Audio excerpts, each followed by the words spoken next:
You have exactly 3 minutes. Thank you.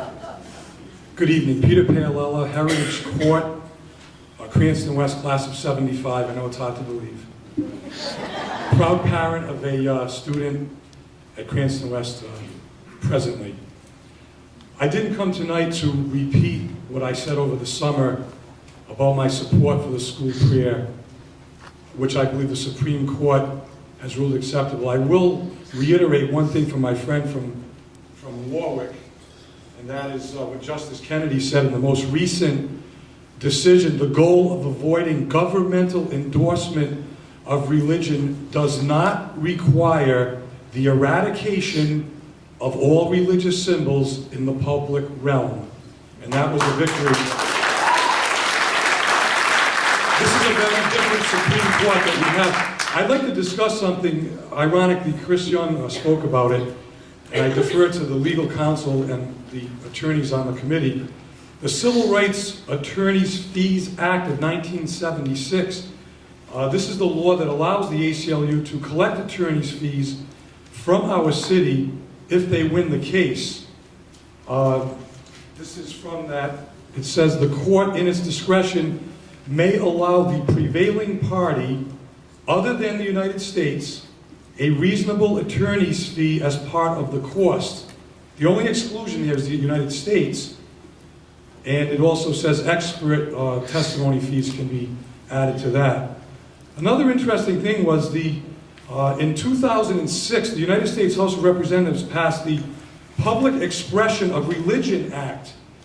This law excluded religious exhibition cases from the Civil Rights Attorneys Fees Act. So unfortunately the Senate didn't pass it, but if they did and the President had signed it, we wouldn't be arguing this today.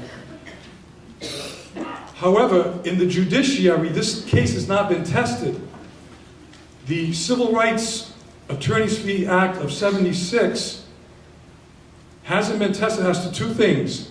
If the city of Cranston is entitled to the fees, if the ACL loses, as stated in that excerpt that I read, and more importantly, if this law is constitutional in itself, I mean, equal protection, due process, I'm sure that the legal team here can expand on this.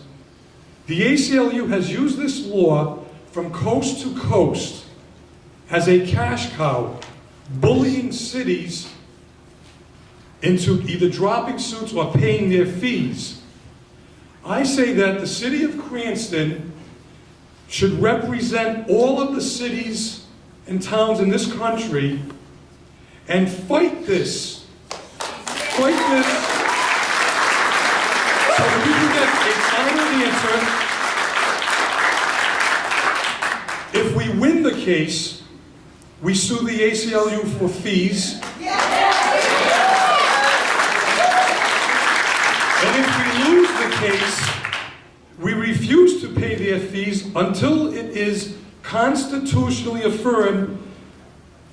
We will win in this Supreme Court. Let me tell you, this is a different Supreme Court. Someone mentioned the Warren Court. As you know, this is far from the Warren Court. So I say we fight the good fight. America needs a hero. And let's be the hero.